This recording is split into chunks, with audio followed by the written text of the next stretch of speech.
Retour de partie cette fois sur les 28 jeux que j'ai joués en mars. Il y aura d'abord une première partie sur les jeux où j'ai vraiment un truc à dire, et une seconde où je vais un peu plus les expédier. On garde la même notation qui se base toujours pareil sur l'envie d'y rejouer ou pas. Bleu, je veux absolument y rejouer et rapidement. Vert, j'ai adoré, je le proposerai régulièrement. Jaune, je le proposerai pas de moi-même, mais j'y rejouerai avec plaisir. Orange, si vraiment tout le monde veut jouer à ça, je peux faire un effort. Et rouge, par contre, j'y jouerai jamais. Bon, passons au jeu. On commence avec du lourd. Projet Gaïa. Projet Gaïa, je suis très content, j'ai enfin pu y rejouer ce mois-ci. Et vraiment, quel bonheur. Donc je le dis direct, c'est un bleu. Mais c'est quand même un bleu frustrant, car je sais que je peux pas y jouer autant que j'aimerais, parce que je le trouve quand même très dur à sortir. Mais là, quand j'ai vu que quelqu'un d'autre le proposait à mon assaut de jeu, j'ai littéralement sauté sur l'occasion. En gros, c'est un jeu où on joue des civilisations extraterrestres et on doit se développer dans la galaxie. C'est un jeu de gestion et de moteur, un poil asymétrique, mais c'est du pur euro. On a fait la partie à 4, dont un joueur qui connaissait pas trop les règles. D'ailleurs, ça a été un peu dur pour lui, et la partie a duré 3 heures, explication des règles et installation comprise.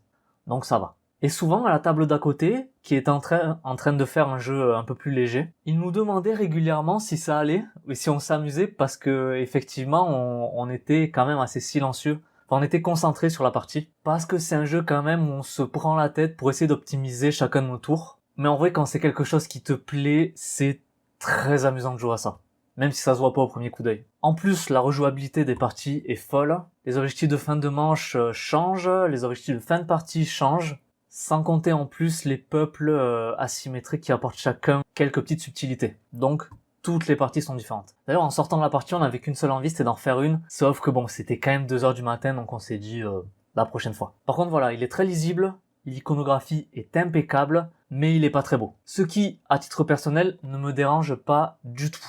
Autre défaut, c'est que je me vois mal de sortir avec 3, voire même juste 2 joueurs qui ne connaissent pas le jeu. La partie sera peut-être un peu trop laborieuse, alors que là, quand on est 3, on essayait tant qu'on a pu d'aider le 4e joueur qui ne connaissait pas trop. Mais voilà, à part ça, Projet Gaïa, c'est une tuerie. Jeu beaucoup plus petit, To Room and a Boom. Jeu à rôle caché où 2 équipes s'affrontent. Une dans laquelle se trouve le président qui doit rester en vie. L'autre dans laquelle se trouve un terroriste qui, lors de la dernière manche, doit être dans la même salle que le président pour se faire exploser. Bon, on va pas s'attarder sur le thème, même si moi, perso, je m'en fous. Et en plus des 2 rôles principaux, chaque joueur va avoir des cartes de rôle différentes pour faire des actions pendant les discussions, ce qui leur permettra aussi de découvrir la couleur qui correspond à l'équipe des autres joueurs. Il va y avoir plusieurs manches dans lesquelles on va être séparés sur 2 tables, voire 2 pièces, et à la fin de chaque manche, on va procéder à un échange. Il y a un ou plusieurs joueurs, suivant le nombre qu'on est, qui vont échanger de table. Et à la fin de la dernière match, donc, si le terroriste se retrouve dans la même salle que le président, c'est l'équipe rouge qui gagne, sinon c'est les bleus. En plus de ça, pas mal de cartes aussi ont des objectifs personnels pour également gagner. Et il y a aussi des cartes neutres qu'on met en jeu lorsqu'il y a un nombre impair de joueurs. Et ça va être un vert, même si on n'y a pas joué à beaucoup, et je pense que c'est pas sa meilleure configuration, du coup on y a joué, on était 8 je crois. Il me tarde de le réessayer pour le proposer à entre 15 et 20 à mon assaut, pour voir vraiment son vrai potentiel. Donc voilà, To Room and a Boom. Acropolis, jeu de l'année à l'As d'Or, c'est devenu un jaune. C'est pas un mauvais jeu, loin de là, mais je pense que personnellement j'en ai fait le tour, même malgré la variante expert qui est un peu plus intéressante. Mais ça reste 3 hasardeux pour moi sur le tirage des tuiles pour ce genre de jeu, je trouve. On peut gagner sans jamais utiliser les carrières et toujours prendre des tuiles gratuites, et je trouve ça quand même un peu dommage. Et j'ai pas envie de suffisamment doser le jeu pour arriver à un stade où je peux contre-pique les tuiles, pour gêner les autres joueurs. Mais même si j'enchaînerai pas les parties, j'en ferai quand même quelques-unes de temps en temps avec plaisir. Secret Hitler, c'est le meilleur jeu à rôle caché auquel j'ai joué depuis très très longtemps. On joue des fascistes ou des libéraux. Les fascistes se connaissent et connaissent l'identité d'Hitler. Par contre, Hitler ne sait pas qui sont les autres fascistes. À chaque tour, on vote pour élire un président et un chancelier. Et si le vote passe, ces 2 vont mettre en place des décrets, soit un décret fasciste, soit un décret libéral. Les décrets libéraux n'apportent rien. Par contre, un décret fasciste, lorsqu'il est mis en place, peut apporter un pouvoir au président actuel. Il peut par exemple vérifier la carte de parti d'un des joueurs autour de la table, voire même l'exécuter, suivant combien il y a de degrés fascistes sur la table. La thématique et la mécanique collent vraiment beaucoup, surtout pour un jeu à rôle caché. Les libéraux gagnent au bout d'un certain nombre de décrets libéraux adoptés, ou si Hitler se fait assassiner. Les fascistes gagnent avec le même nombre de décrets fascistes, il me semble, ou si Hitler devient chancelier. Et vraiment, c'est incroyable. Ça hurle au scandale, ça fait des discours politiques à la zeub, ça traite les autres de vendus au moment du vote quand le président voit qu'un tel a pas voté pour lui. On se marre vraiment énormément sur ce jeu. Oui, mais vraiment, un gros bleu. Esquisser, autre jeu d'ambiance. Esquisser, pour faire court, c'est le jeu du téléphone arabe mais avec du dessin. On dessine quelque chose sur un carnet, on le passe à son voisin, on reçoit un nouveau carnet. Notre voisin prend ce qu'on a dessiné et va écrire ce qu'il voit, puis il va le passer à son voisin, qui lui-même va voir ce qui est écrit, il va essayer de dessiner une scène, etc., etc. Avec à chaque fois, du coup, un sablier en guise de timer. Et vu que c'est quand même très rare de jouer avec des dessinateurs, on va souvent tomber sur des œuvres horribles, mais en même temps très drôles. Surtout quand on voit ce qu'a mis celui qui a dû décrire le dessin, que le pauvre a fait ce qu'il a pu. Et à la fin, ce qui est bien, c'est que vu qu'on a un système de carnet, chaque dessin, on va les regarder, on va voir l'évolution au fil de la partie. Enfin voilà, c'est vraiment la franche rigolade. Un bon gros vert pour celui-là, je pense qu'il sortira souvent à l'assaut. Il y a une version 6 joueurs, il y a une version 8 joueurs, je conseille quand même celle à 8 joueurs, c'est vachement plus drôle. Voilà. Radlands, même si j'ai pas grand chose à dire, je vais le laisser ici parce qu'il va y avoir des comparaisons avec les deux autres jeux suivants. Donc c'est toujours du bleu, je le trouve toujours excellent. Je me lasse ni de la mécanique, ni du thème post-apo, et ni des illustrations. Puis ça prend pas de place, ça s'emmène facilement, donc vraiment que demander de plus. Et c'est pas très long, aussi. Donc c'est un des jeux à deux qui sort le plus souvent. Radlands. Pagan, gros concurrent à Radlands dans ma ludothèque. Du duel de cartes, des points d'action, un thème génial et des thématiques vraiment incroyables. Mais par contre, une grosse asymétrie qu'on ne va pas retrouver dans Radlands. Dans Pagan, un joueur va incarner un chasseur, l'autre va incarner une sorcière. La sorcière se cache dans un village parmi les villageois, le chasseur, lui, est venu pour la tuer. Et c'est un énorme bleu. Je trouve les deux rôles vraiment intéressants. J'ai pas encore assez joué pour garantir qu'ils soient équilibrés, mais encore une fois, c'est pas forcément ce que je recherche absolument dans un jeu. Surtout dans Pagan, où on va vraiment vivre une histoire à travers ce duel. Le chasseur va s'allier avec les villageois, investir des lieux et récolter des indices, afin de trouver des preuves sur l'innocence ou la culpabilité des villageois. Alors que la sorcière, de son côté, elle, va maudire le village, préparer des potions et utiliser ses serviteurs, afin de récolter des faveurs auprès des villageois chez qui elle connaît leurs secrets. J'ai joué seulement 2 fois, mais je me suis vraiment pris au jeu. Les premiers tours sont quand même un peu obscurs, mais on comprend vite la mécanique quand on n'y a jamais joué. J'ai pas encore essayé l'extension Palisade, je l'ai mais je saurais pas vous dire ce qu'elle vaut, mais la prochaine fois. Mais sinon voilà, juste le jeu de base, Pagan foncé. Et le matos est dingue. Et voilà, Mindbug, 3e et dernier jeu de duel de cartes qu'on a beaucoup parlé ce mois-ci. J'ai moins accroché que Radlands et Pagan, mais j'ai quand même plutôt aimé. Ça reste quand même un jeu assez léger. C'est des combats de monstres, et ils ont chacun une puissance et des effets qui sont simples. Simples, mais qui permettent quand même des combos et des synergies qui peuvent être très intéressantes en fonction des cartes qu'on a en main. Et en plus, le twist du jeu, c'est les 2 cartes Mindbug qui permettent de prendre le contrôle d'un monstre que l'adversaire vient de poser pour le mettre dans son camp. L'aspect Mindgame apporte beaucoup de sel au jeu quand même, qui peut à première vue paraître assez limité parce qu'on joue simplement avec les 10 cartes qu'on tire au début de la partie. Il est entre le jaune et le vert pour moi. Si on est deux et que j'ai du temps devant moi, je privilégierais du coup Radlands ou Pagan, plutôt que d'enchaîner des parties de Mindbug. Par contre, si j'ai 20 minutes à tuer en fin de soirée ou en attendant un autre joueur, alors je le sortirai carrément. Voilà, Mindbug. Agent Trouble. Dans Agent Trouble, tous les joueurs reçoivent une carte illustrée à un même lieu, sauf un qui va recevoir une carte espion. Tous ont aussi une autre carte listant l'ensemble des lieux possibles qui sont présents dans le jeu. Et les joueurs, tour à tour, vont se poser des questions en rapport avec le lieu pour essayer de démasquer l'espion sans lui donner trop d'indices pour qu'il puisse le deviner lui-même. C'est un jeu que j'aime beaucoup, par contre je vais lui mettre un jaune, car pour moi il a un énorme défaut qui aurait pas dû être présent. La carte sur laquelle est illustré le lieu est au format paysage, alors que celle où sont listés tous les lieux du jeu est au format portrait. Donc pour pas faire de méta-jeu et que seul l'espion tienne sa carte au format portrait, je demande à tous de tenir leurs 2 cartes en même temps. Comme ça, chacun peut regarder ses cartes sans être démasqué. Parce que tant que tu connais pas le jeu sur le bout des doigts, t'es obligé soit de regarder ta carte d'illustration, soit regarder la liste des lieux pour essayer de comprendre ce que les autres sont en train de dire. Et si un seul regarde la liste qui est en format portrait, il va être vite grillé. Petite alternative que j'aime bien faire, c'est de se servir uniquement du nom du lieu et pas de l'illustration. car demander son chiffre préféré à quelqu'un parce que sur la scène il y a un énorme 7 quelque part, ça aide absolument pas l'espion qui connaît pas les illustrations, alors qu'il a déjà un rôle assez compliqué.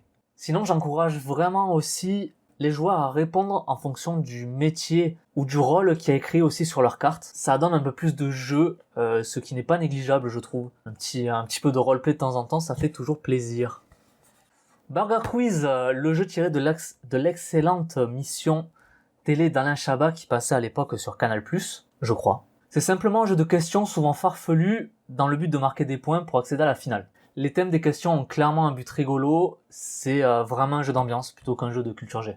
J'ai donc endossé le tablier de Monsieur Chabat et j'avais 13-14 joueurs en face de moi. On a donc fait 3 équipes, ketchup, mayo et moutarde, et à part ça on a gardé absolument les mêmes règles. Ça marche vraiment bien, sauf qu'on avait un couple de jeunes entre 18 et 20 ans il me semble, qui malheureusement n'avaient pas la moitié des 2/3 des références présentes dans les questions. Déjà avec certains, du coup on s'est senti extrêmement vieux, et ça nous a aussi un peu embêté pour eux quoi. Ils s'amusaient pas autant que nous. À voir si la boîte plus récente, la jaune il me semble, est un peu plus d'actualité, sinon à jouer avec des trentenaires quoi. Voilà, Burger Quiz, très très bien. The Island, petit jeu de semi-coopération où on doit mener nos meeples loin d'une île qui est en train de sombrer dans les océans à cause de l'éruption d'un volcan. Pour ça on a des bateaux, sinon on peut également partir à la nage, mais c'est quand même très long, et il faut esquiver les attaques des monstres marins pour atteindre les rivages. On peut s'allier sur un même bateau pour partir, qu'on va contrôler chacun notre tour, ou alors sacrifier un de ses meeples pour en faire perdre 2 à quelqu'un d'autre ou à 2 autres joueurs. Ça crée des alliances pour les rompre le tour d'après, ça se venge directement, quitte à laisser le champ libre au type qui a juste rien dit depuis le début de la partie et qui est en train de se faire sortir ses gars le plus rapidement possible. C'est vraiment très chouette, mais ça restera jaune. Pourquoi ? Parce que c'est encore un jeu auquel j'ai beaucoup joué et qui m'attire moins depuis quelque temps simplement. Oui, j'ai dit moins. Voilà, j'en ai fait simplement un peu le tour. The Island.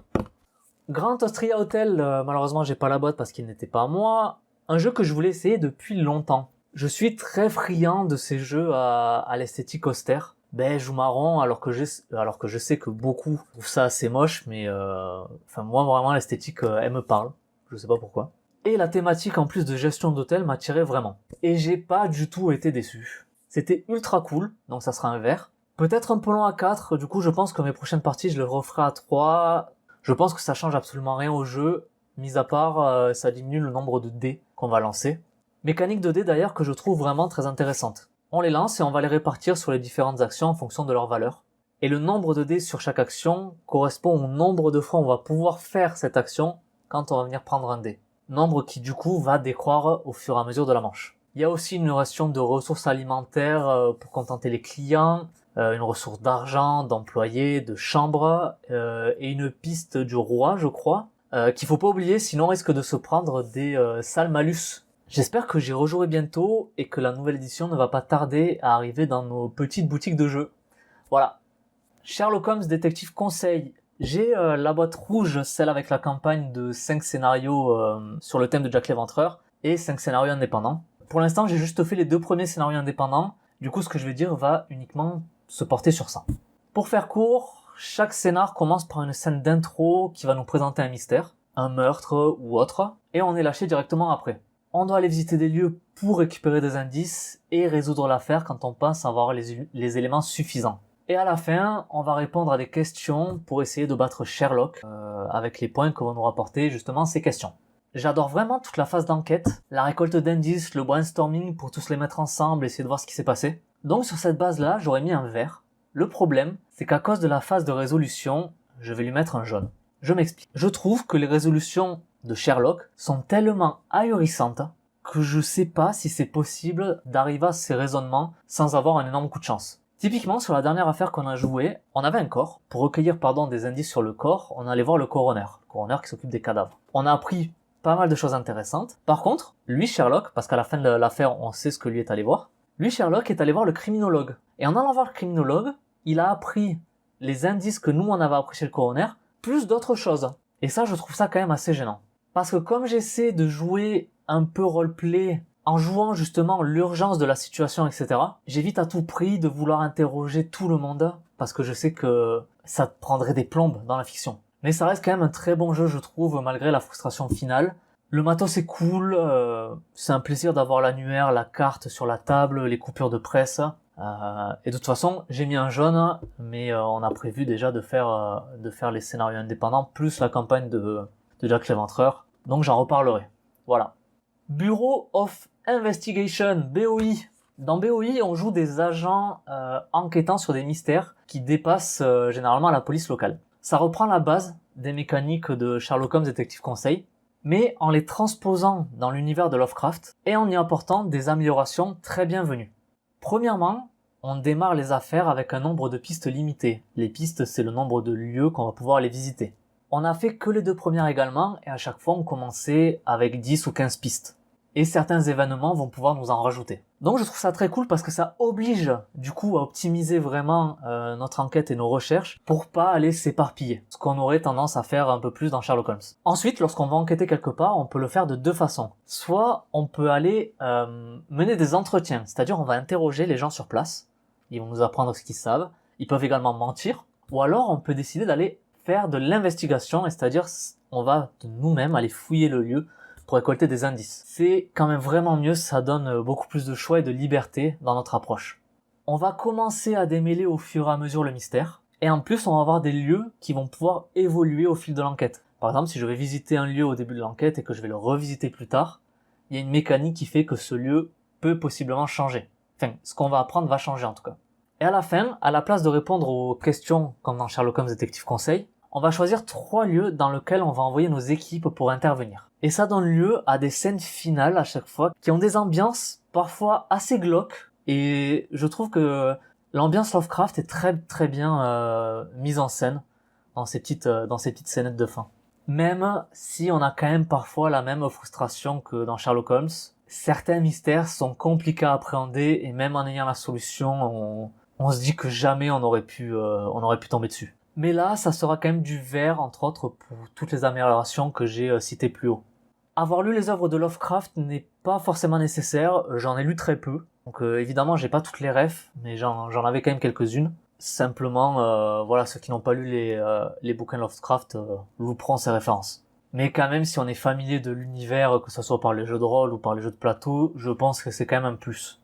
Et pour le matos, c'est très cool aussi, même s'il me tarde l'enquête numéro 4, on a une enveloppe épaisse dans laquelle il y a plein de documents, il me tarde de les sortir, de les éparpiller sur la table pour pouvoir tous les inspecter.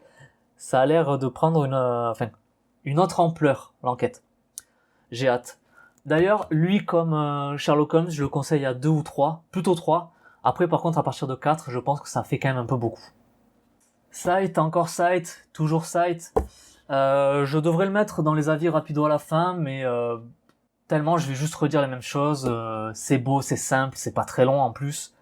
C'est tactique, donc ça reste du bleu. Et effectivement, la trad de Matago est à chier.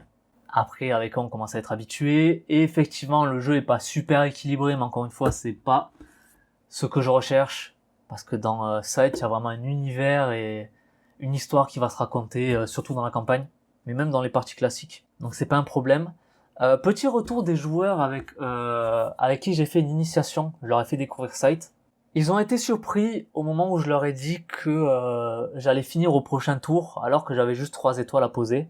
Il me suffisait de gagner 2 combats, j'étais sur la piste de puissance militaire, j'étais à fond. Je gagnais 2 combats, ça me faisait remplir un objectif de territoire et je pouvais finir.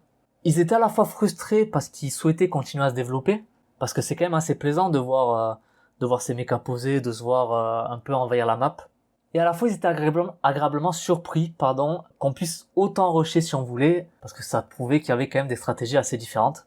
Du coup, j'ai pas fait ce que j'avais prévu de faire. Je les ai laissés jouer, je les ai laissés se développer, qu'ils puissent voir comment ça se passe quand on a un peu plus d'unités sur le plateau.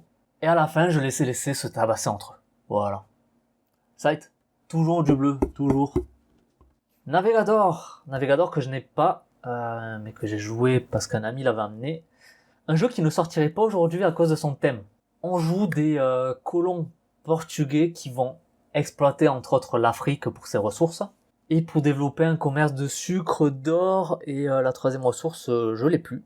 Petit aparté rapide, personnellement je trouve pas ça problématique que des jeux sortent sur des thématiques reprenant des événements graves. Surtout quand ils sont historiques, et encore moins quand ils ne sont ni traités avec légèreté, ni avec humour. Dans Navigador, c'est simplement les faits, et dans beaucoup de jeux également, on remet une mécanique sur un événement qui n'est pas très joyeux. Voilà. Du coup, je trouve ça débile de rethématiser des jeux à cause de ça. Mais bon, c'est mon avis, ça s'arrête là. Mais Navigador, ça va être du orange, malgré le fait que j'ai trouvé certaines mécaniques ultra intéressantes. Le système de roues d'action est très bien pensé. Sacrifier des bateaux pour aller plus loin, c'est très cool aussi. Je crois que c'est la carte Navigador qu'elle s'appelle, qui permet de jouer 2 fois de suite et qu'après on va passer à son voisin. C'est très malin. La carte tourne, on peut jamais la garder trop souvent. Et vraiment pour moi le petit plus du jeu, c'est sa piste de marchandises, qui va évoluer au fil de la partie en fonction des actions des joueurs. Si on vend les produits qu'on ait récoltés bruts, le prix de ces produits-là diminue. Par contre, si on les vend raffinés après les avoir traités, les prix vont augmenter. Et tout le jeu va être sur cette base de acheter au bon moment, revendre au bon moment, etc. En plus de ça, on a nos bateaux pour aller explorer la carte, on va coloniser de plus en plus loin, on doit sacrifier des bateaux parce qu'il y a des, il me semble que c'est des, je sais pas si c'est des pirates ou il y a des navires ennemis qui nous obligent à sacrifier des bateaux si on veut progresser plus loin sur la carte. On construit des bâtiments, on fait plein de trucs. Donc pas mal de mécaniques qui me plaisent, mais malgré ça, je suis passé absolument à côté du jeu. Clairement, pour moi, j'ai pas joué au jeu, et le problème c'est que j'ai gagné. Effectivement, je voulais voir si en faisant ça, ça marchait, et effectivement, ça marche. Bon après, je jouais pas avec des gros joueurs non plus, peut-être qu'avec des gros joueurs ça serait pas passé, mais voir ça dès ma première partie, je trouvais ça peut-être un peu problématique. Et quand je dis que je suis passé à côté du jeu, c'est vraiment que on peut acheter des bateaux pour aller plus loin. Je n'ai pas acheté de bateau, je ne suis pas allé plus loin, je suis resté dans la première zone. J'ai fait 3 colonies pour avoir des ressources, alors que les 3 autres en avaient plus de 10, il me semble. Et le seul truc que j'ai fait, c'est que j'ai revendu le peu de ressources que j'avais au bon moment pour me permettre d'acheter des églises. Et la seule chose que j'ai fait, c'est acheter des églises, et j'ai amélioré les points que me rapportaient les églises. C'est tout. Il y a énormément de façons de gagner des points. Avec uniquement ça, j'ai fini devant. Et voilà, je trouve ça dommage de pouvoir gagner au jeu sans vraiment y jouer. Et alors, je sais qu'il y a plein de jeux où on peut gagner de façon différente, mais là, clairement, j'ai utilisé 10% des mécaniques. Et là, encore une fois, c'est pas un problème d'équilibrage, je pense vraiment que c'est un problème de gameplay. Parce que, même quand le marché est vraiment resté tout en bas, et moi, j'avais pas de quoi raffiner pour vendre les marchandises au prix assez haut. Non, moi, je vendais les produits bruts au marché le plus bas, et j'arrivais quand même à construire des églises. Après, clairement, je pense que si je rejoue avec les mêmes joueurs, ils m'empêcheront tous de faire ça. À voir si ça marche, à voir si ça marche pas. Je sais pas, mais voilà, j'ai pas vraiment envie d'y rejouer. Donc je saurai jamais. Happy Pigs, c'est un jeu que j'aime beaucoup. J'aime beaucoup, mais je lui mets seulement un jaune, car lui aussi j'y ai énormément joué. Vous voyez, c'est une apparence toute mignonne, Happy Pigs, mais les éditeurs ont quand même joué sur le côté horrible du thème. Pour faire simple, on achète des cochons, on les engraisse, on les fait se reproduire, on les agresse encore plus, et quand il y a la fête de la saucisse, on les revend. Faut aussi les vacciner, sinon ils passent pas le changement de saison, ils clament directement. Et en plus, quand les cochons ils sont gros, en plus j'en ai là, je vais essayer de vous montrer. Quand les cochons sont gros, ils ont l'air tellement dans le mal à côté du petit bébé qui est trop mignon. Regarde, là on voit pas, mais en fait le gros cochon il a une goutte de transpiration. Je sais même pas comment il arrive à marcher. Mais c'est quand même très fun. On a 4 actions. À chaque tour, on va révéler une carte qui va nous montrer pour chaque action le nombre qu'on peut faire. Et en gros, on va jouer une action face cachée, on va la révéler en même temps. Et on va tous se partager les actions disponibles. Par exemple, si il y a 6 actions vendre des cochons et que 2 joueurs veulent vendre des cochons, ils pourront en faire que 3 chacune. Il y a un petit côté, malgré l'aspect à première vue léger, il y a un petit côté mind game, essayer de voir un peu ce que les autres vont vouloir faire. Il se dit, ok, lui va vendre, ben moi je vais en profiter pour faire autre chose et avoir toutes les actions pendant que eux vont tous se partager l'action vendre. Cette mécanique marche assez bien, et ça peut donner un timing qui peut être punitif du coup, mais qui est très plaisant. Donc voilà, malgré le jaune, je recommande vraiment beaucoup Happy Pigs. Je le ressortirai avec plaisir si jamais on me le demande. Voilà. Les tavernes de la vallée profonde. Un bon jeu marron de gestion, et pourtant on est très très loin de l'Eurogame. On a de la draft 2D et du tirage de cartes qui rend le tout assez hasardeux, mais aussi très chouette vu comment c'est amené. C'est vraiment un verre, j'aime beaucoup ce jeu. Par contre, donc dans le jeu il y a plusieurs modules. Le jeu de base avec 0 module est inintéressant au possible. Je vous conseille de faire peut-être une seule partie pour apprendre les règles, les phases de jeu, etc. Mais dès la seconde partie, mettez tous les modules disponibles dans la boîte de base. Même en les mettant tous, vous verrez, c'est pas compliqué. Et ça rend le jeu beaucoup plus intéressant. Ça permet d'avoir d'autres stratégies qui dépendent beaucoup moins du hasard. Et on a des vrais choix qu'on ne peut pas faire avec simplement le jeu de base. Je sais pas si j'étais clair, les modules sont présents dans la boîte de base, hein, c'est pas des extensions. Donc voilà, vous arrêtez pas aux règles de base, ça serait vraiment dommage, vous passerez à côté d'un truc je pense. En plus, il y a un système de taverne qu'on fait avec des tuiles en forme de puzzle qu'on va venir imbriquer les unes aux autres. Et à chaque fois qu'on va améliorer notre taverne, on retourne les tuiles, il y a une autre phase derrière, et on voit la taverne s'améliorer au fur et à mesure d'avancée de la partie. En vrai, le matos, c'est très très chouette. J'ai pas encore d'avis sur l'extension chambre à louer, je l'ai, mais j'ai pas encore pu l'essayer. Mais très bientôt, je pense. Très très bientôt. Et on finit la liste des jeux où j'ai beaucoup de trucs à dire par Great Western Trail. J'ai enfin pu jouer à sa seconde édition avec en plus l'extension Rouillé vers le Nord. Et c'est vraiment un jeu que j'adore, donc ça va être encore une fois un bleu. La thématique, la mécanique, les différentes stratégies, la rejouabilité, le visuel, vraiment, je vois pas de gros défauts à ce jeu. À part peut-être sa longueur à 4, c'est pour ça que je le conseille vraiment à 3, en plus le jeu reste le même, mais c'est plus court, donc c'est forcément mieux. Pour moi. Les petits équilibrages de la nouvelle version sont très malins, malgré l'aseptisation de la thématique qui pour moi encore une fois n'était pas nécessaire. Avoir des Indiens dans un jeu de cow-boy, est-ce que c'est vraiment problématique? Voilà, j'ai envie de dire non. Mais bon, après les vaches, c'est toujours très cool. Et vraiment sur la table, le jeu a une sacrée gueule, je trouve. Excellent jeu, je sais pas quoi dire de plus. Très très bon. Great Western Trail, du bleu en barre. Là, on va passer rapidement sur des jeux où j'ai moins de choses à dire. Soit parce que j'en ai déjà parlé, et ou que j'ai pas ou plus grand chose à dire dessus. Dicycle Race. Dicycle Race, c'est un petit jeu assez sympa et assez mignon, où on doit remporter une course de vélo. Pour remporter la course, à chaque étape, on doit faire des combinaisons précises de valeurs et de couleurs sur les dés qu'on va lancer. On va pouvoir choisir les dés qu'on souhaite lancer pour avancer le plus possible dans la course. Donc effectivement, c'est très hasardeux, peut-être que le orange vient aussi de là, mais ça reste un petit jeu. Mais en petit jeu, j'ai plein d'autres trucs à jouer, et surtout, en petit jeu, j'aime bien essayer des nouveautés. Mais je suis quand même très content de l'avoir essayé, vraiment. Dessino Presto, du jaune, il faut dessiner un mot et le faire deviner au joueur actif, tout en étant le plus rapide. Donc soit on dessine très vite pour finir en premier, mais du coup plaquer totalement son dessin, ou alors on essaie un peu plus de s'appliquer, mais on prend le risque de finir dernier, et du coup d'avoir moins de chances de pouvoir faire deviner son dessin au joueur actif.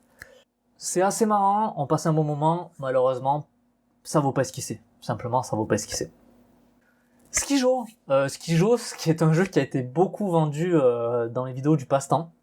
Bah j'ai vraiment pas trouvé ça ouf. Donc ça va être du orange. Je trouve que t'es ultra dépendant du joueur qui est à ta droite, et que toi tu as d'impact uniquement sur le joueur qui est à ta gauche. C'est-à-dire si on voit le mec, si le mec qui est en face de toi est en train d'avoir un plateau super, ben tu peux pas aller l'ennuyer parce que il est pas à côté de toi, et je trouve ça dommage en fait. Du coup je jouerai plus. Enfin, si jamais il y a une table qui se fait, il manque un joueur et je sais pas quoi faire, je vais y aller. Je laisserai quand même les autres y aller d'abord. Voilà. Bristol 1350, un jeu aussi fun que sa thématique est horrible. On fuit la ville de Bristol qui subit une épidémie de peste à bord de chariots de pommes. Le jeu est un jeu de course et un jeu à contamination cachée, on va dire.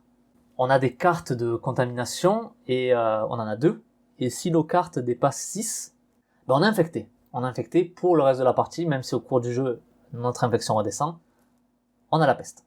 Et le but, ça va être de s'échapper en premier de Bristol sur un chariot sur lequel ne se trouve aucun infecté. Si il y a eu un malade pendant la partie, c'est perdu. Ceux derrière peuvent essayer de passer la ligne d'arrivée, ils ont un tour pour ça.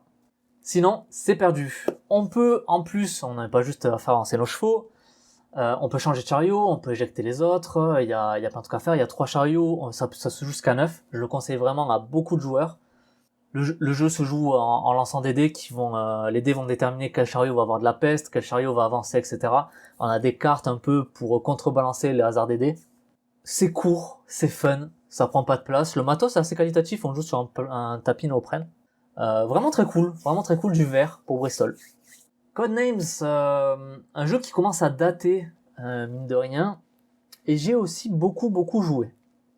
Et autant je me souviens de certaines parties avec un fameux Gojira 4 pour me faire deviner baleine, Mars et 2 autres mots dont je me souviens plus. Mais autant, la plupart des parties, c'est juste attendre des plombes pour qu'Ahmed sorte un livre 2. On se marre quand même, mais en jeu d'ambiance, il y a clairement mieux. Donc ça sera du orange. Maudit. Faut aussi faire deviner des mots, mais cette fois en donnant un nombre de mots exact et en restant dans le thème. Je vais pas approfondir plus que ça, en plus c'est assez relou à expliquer. C'est mieux que Codenames, c'est plus court que Codenames, et on se marre plus, je trouve, qu'à Codenames. Donc Maudit plutôt que Codenames. Voilà, du jaune. Et si j'ai mis du jaune à un Maudit, c'est parce que je vais mettre du vert, encore une fois à Just One, que j'ai acheté 2 fois parce que on y joue à 14. On se moque des uns des autres dès que ce qu'ils écrivent ça a pas de sens, ou que certains ont des rêves que personne ne connaît, de bonnes rigolades, et c'est surtout mieux que Codenames. Room 25, typiquement le film Cube en jeu de plateau, on rigole bien, ça va en plus assez vite, sauf quand on meurt au tour 2 et qu'on doit attendre toute la partie, c'est un peu relou. Mais c'est un jaune parce que je le sors uniquement quand j'ai 2 joueurs présents à la soirée. Sinon, sans eux, je trouve que c'est fade. Je sais même pas s'ils vont regarder, si vous regardez coucou, sinon tant pis. Et forcément, mode suspicion, bien sûr, laissez tomber tous les autres modes qui n'ont absolument aucun intérêt. Voilà, Room 25. Et pour finir, un de mes petits chouchous, mais que j'ai assez parlé, c'est Bunny Kingdom, auquel j'ai encore joué ce mois-ci. Je m'en lasse pas, c'est toujours du vert. Si je veux pas faire de gros jeux, je sors Bunny Kingdom, c'est joli. Il y a des lapins roses, c'est mignon, le thème marche bien. La mécanique est simple, ça permet d'introduire en plus des gens à la draft, parce que la draft est quand même assez simple dans ce jeu, il y a pas 36 000 synergies à avoir, à part les quelques cartes parchemin, mais bon, c'est facile de voir si cette carte-là va bien sur le plateau avec déjà tes lapins présents. Vraiment, je recommande, mais encore une fois, sans l'extension. Voilà. Donc voilà, c'était mon retour des jeux auxquels j'ai joué au mois de mars. Je joue pas mal en ce moment, je suis plutôt content. Avec en plus de ça, à côté, pas mal de jeux de rôle aussi, et c'est pas fini. Comme vous l'aurez vu, je fais beaucoup de jeux différents. Être dans 2 assauts de jeux avec beaucoup de joueurs, ça aide. Et déjà, premièrement, j'ai pu moi-même acheter des jeux pour les faire jouer. Je peux en découvrir de nouveaux sans dépenser un seul copec. Mais j'essaie quand même un minimum de rejouer aux jeux qui m'ont vraiment plu. D'ailleurs, vendredi, je croise les doigts, normalement, on fait un projet Gaïa. Ça va être trop bien. Voilà! J'espère que la vidéo vous sera utile. Pensez à mettre un j'aime si ça vous a plu, à commenter si vous avez des trucs à dire, et à vous abonner si c'est pas déjà fait. C'était Cyril. Ciao!